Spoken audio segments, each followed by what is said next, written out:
తెలుగు రాష్ట్రాల్లో కొత్త పార్టీ పుట్టబోతోంది.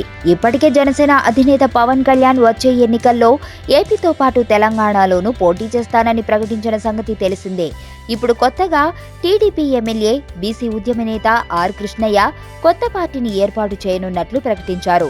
బీసీలకు రాజ్యాధికారం సాధించే దిశగా ఆంధ్ర, తెలంగాణ రాష్ట్రాల్లో వీలైనంత త్వరలో కొత్త రాజకీయ పార్టీ ఏర్పాటు చేయనున్నట్లు ఆయన వెల్లడించారు. విజయవాడలో బుధవారం జరిగిన సమావేశంలో ఆయన మాట్లాడుతూ బీసీల ఓట్లతో గద్దెనెక్కిన పార్టీలు బీసీల ప్రయోజనాలు కాపాడటంలో విఫలమయ్యాయన్నారు.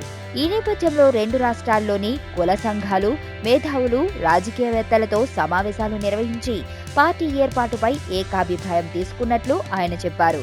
అయితే తాను కొత్త పార్టీ పెడుతున్నట్టు ప్రకటించిన కృష్ణయ్య మరో సంచలన వ్యాఖ్య చేశారు. జనసేన అధినేత పవన్ కళ్యాణ్ మద్దతిస్తే తప్పక తీసుకుంటామని స్పష్టం చేశారు. బీసీ ఓట్లతోనే కుప్పంలో చంద్రబాబు, కాశీలో నరేంద్ర మోడీ గెలిచి సీఎం, పీఎం కాగలిగారన్నారు. ఇక ఇప్పుడు జనసేనతో తాము పొత్తుకు రెడీ అని కృష్ణయ్య ప్రకటన చేసిన నేపథ్యంలో పవన్ కోసం అటు బీజేపీ కూడా ట్రై చేస్తుంది. బీజేపీ, జనసేన, కృష్ణయ్య పార్టీలతో వచ్చే ఎన్నికల నాటికి తెలుగు రాష్ట్రాల్లో సరికొత్త ఫ్రంట్ ఏర్పడే సూచనపై చర్చలు జరుగుతున్నాయి.